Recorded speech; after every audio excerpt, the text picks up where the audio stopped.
Hi guys, welcome back to another review.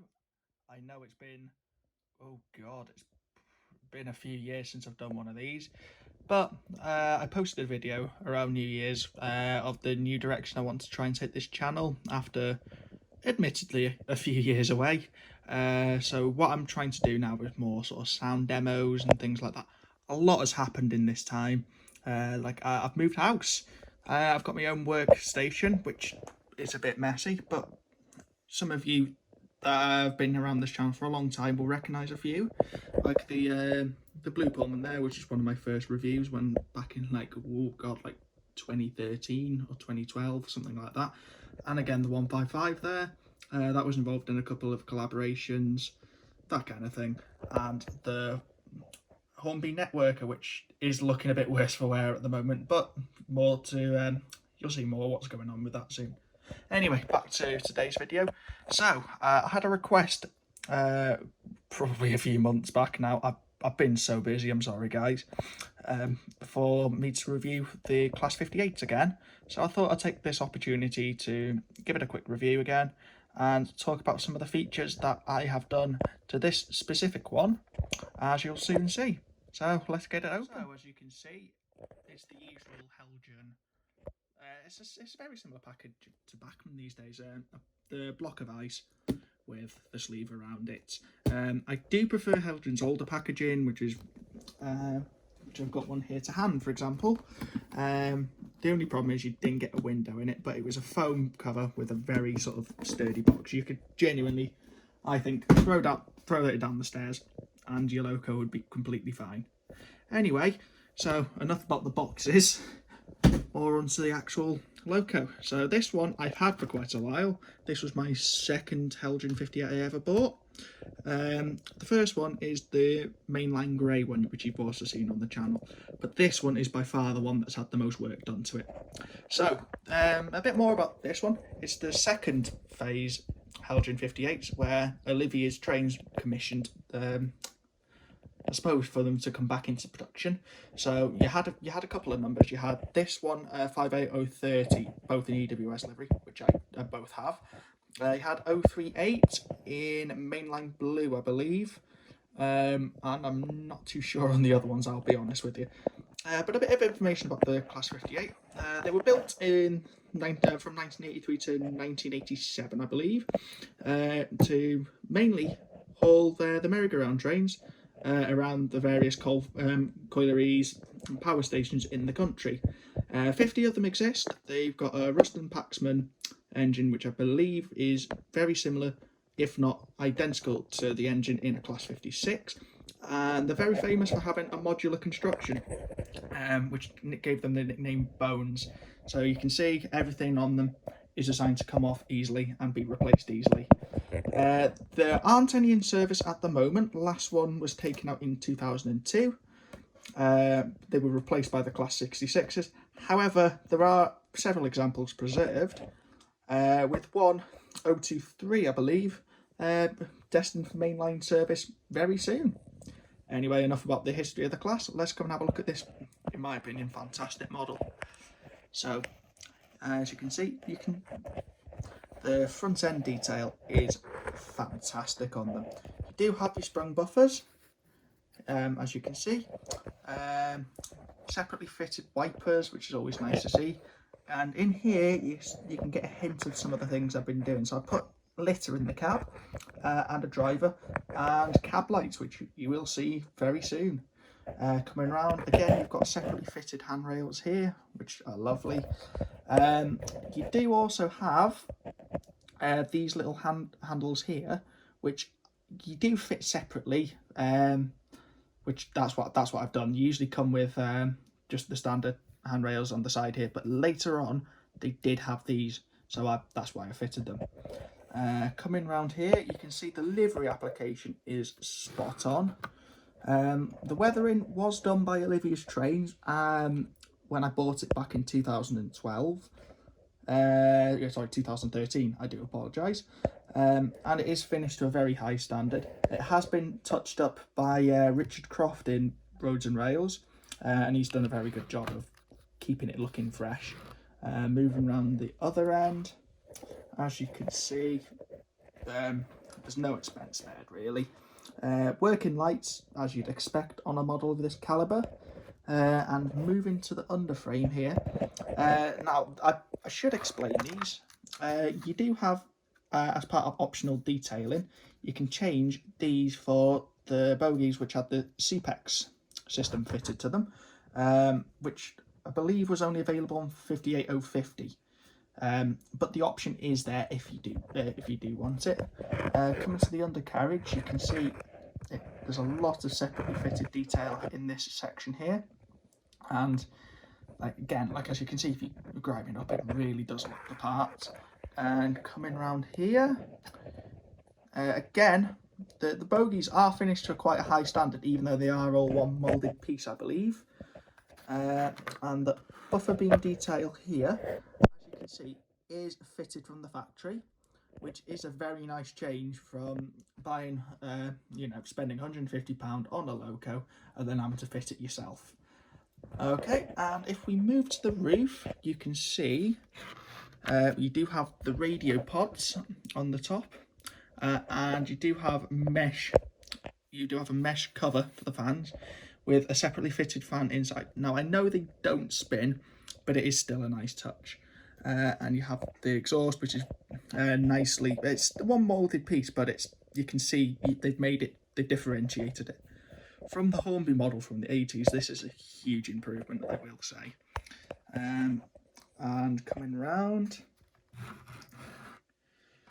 and you've got all the multiple working equipment at the front, separately fitted and painted, and it really stands out. Okay, I think there's only one more thing to do, and that's to run it. So, on the test track, this is my layout, Avon Junction. Unfortunately, Valleystone is no longer with us. When we moved house, we had to dismantle it, so I've started all over again, and there's plenty of locos you can see in the background here. I'm pretty sure you can see a couple of Class 60s here. They'll be featuring on the channel very soon because they've both been heavily modified, and I'll talk about them at a later date. You can also see a Class 08 just off the shot here. I'll be talking about that in a later video, but for now, let's carry on with this 58. So, couple of modifications I have done to it. This one does have hose DCC sound. It also has cab lights, and as you can see, it has a driver and it's been weathered. So we'll start off by running it without sound, just to give you an idea. Excuse the horn there.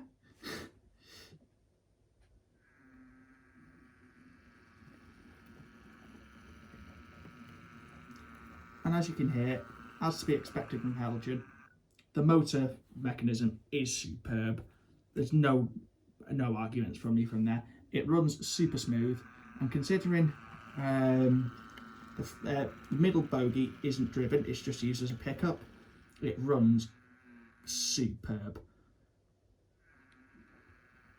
And it's even got that slight powerful sound to it, and I always love that with Heljan stuff.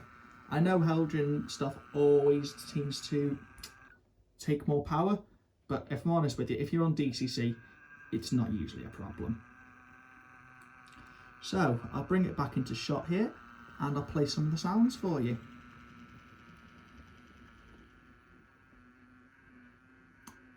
Come on. There we go. Right, so I'll start off by showing off the cab lights. As you can see, nice and bright. If you turn the lights off at night, you can just have it sort of sitting at the station and gives a nice atmospheric feel. So we'll go with the startup.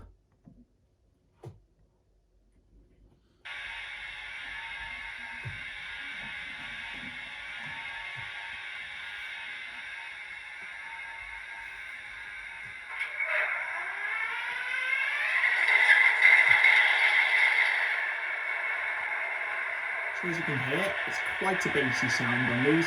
There are only two options for sounds all in the Class 58, unfortunately, at this moment. You have either the hose model sound, which is featured in here, or you have Olivia's Trains. I haven't sampled Olivia's Trains myself, so I can't comment on this, but the sound file in this is brilliant in my opinion.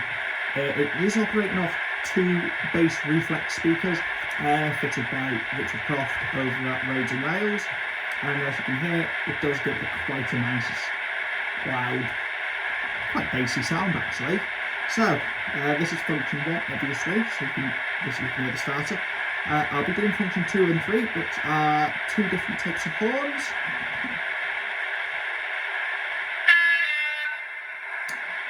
Function 3 you heard before. Function 4 is just a standard horn. And we'll have a coupling up there. You've got rail clacks. Flange squeal, I believe, in function 7.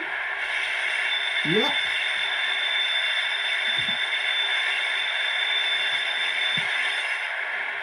Function 8 is the Spirex valve. It does have a compressor noise that kicks in every 30 seconds or so as well. And function 9 is a sort of drive lock, except not quite. So essentially it's what's called shunting mode, which a lot of hose models sound decoders have. So you can have it absolutely thrashing at half the speed.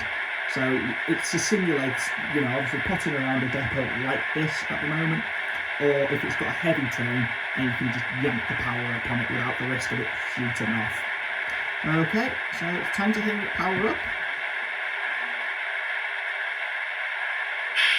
Brake dump's automatic.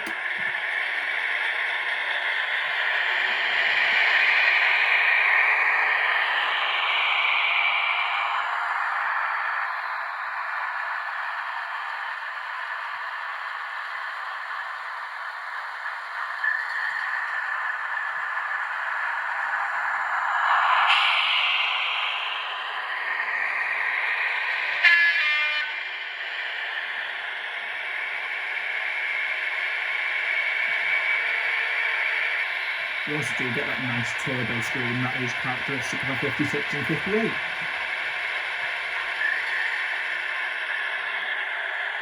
I can hear the compressor turning off there.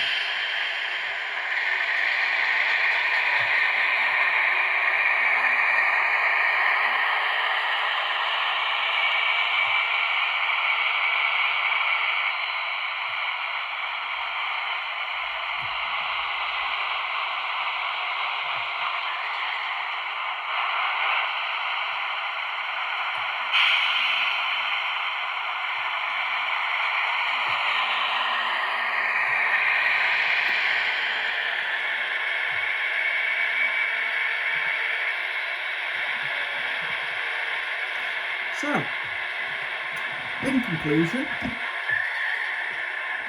let's wait for that to set up for a second. So, in conclusion, the Heljan 58. Would I buy one? Definitely. They are on the pricey side. I believe Hatton's, they're 125 at the moment, and even more if you want them from Olivia's, but Olivia's do have options of renumbering and weathering them, that kind of thing. But I'd recommend one. No reservations at all. They are certainly better than the Hornby equivalents, and for the money, they pull fantastic. They run fantastic. Just go buy one. That's my honest opinion. All right then. Well, I hope you liked the video. If you do have any feedback, I know it's been a while. Do let me know, and we'll see you in the next one.